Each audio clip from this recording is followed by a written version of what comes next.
Hey, this is Joe Lewis, and today I'm going to be talking about the modern indentured servant. For those of you who don't know what that means, let me give you a quick definition of it.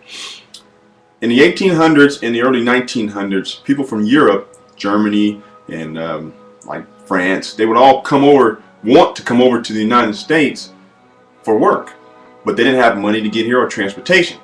So what they would do was they would get a hold of contractors over here, and they would pretty much sign a contract saying, I will work for you, I will become your servant for 3 to 7 years if you can pay for my room and board, for my transportation over there, for my clothes, for my food, and pretty much provide my everyday living without money, basically.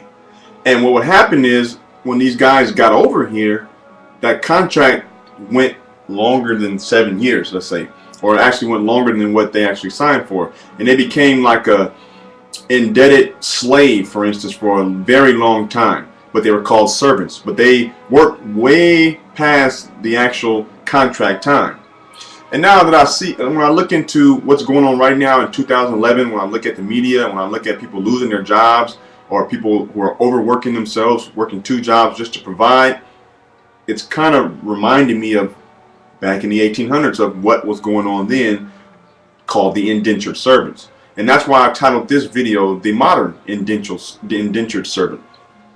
What's going on right now is, let me give you a quick example in my own experience personally so that you can relate to where I'm going. When I turned 18 back in 2000, I was pretty much, you knew you had to go to college because if you wanted to get a better job, you needed to have a degree. So most people were going to college to get a degree in whatever it was that was going to pay at the time. Now, what wasn't being broadcast was, hey, when you take out a student loan, you can pay a really low interest rate for 5 to 10 years, and you have to pay it off in no time, and it's no big deal. But the degree that you're going to get is going to make you $1 million more than someone with a high school diploma. That's not true. So let me go into saying what happened basically.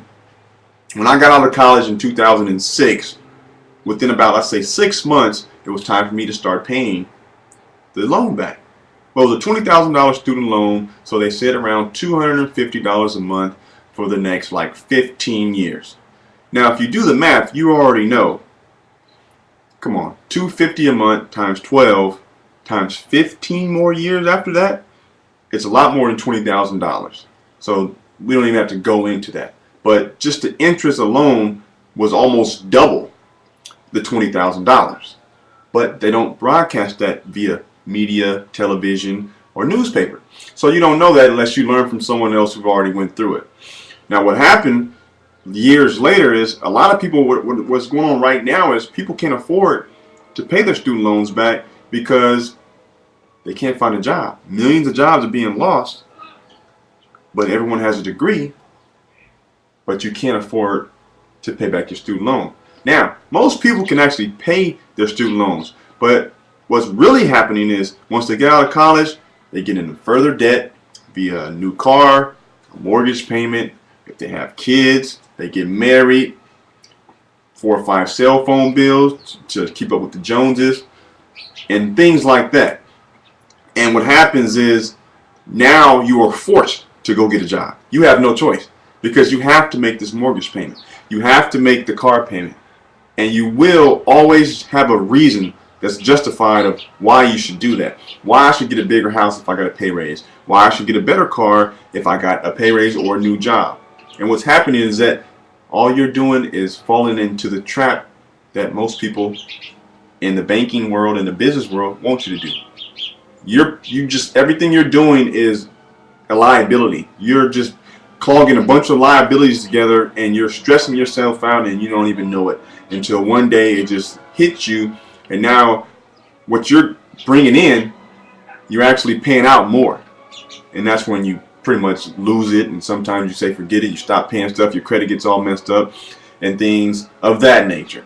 So what I'm trying to tell you is this: try not to get into debt, because they're going to try to fool you. When you do go to college, you're going to have let's say the credit card companies. They're going to be there. They were there when I was there. They'll have a little window set up a little booth, a table, and they'll say, hey, come up and sign up for this real quick. Put your name and your information here. We'll give you a free basketball and a t-shirt. And what you'll do is you go sign up for the credit card. You know what? If you'll get approved automatically. And all of a sudden you get $200 or $300 when you go to college, and you think it's cool. So what you do, your check's not here one day, and you say, all right, I'm going to go ahead and use this card, and I'll just pay it back as soon as I get my check.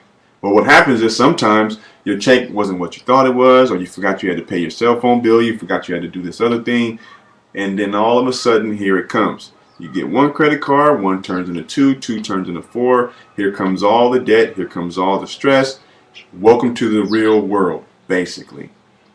You want to avoid that.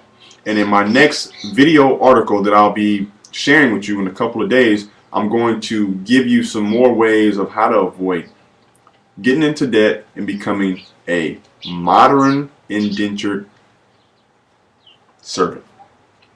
Have a good day.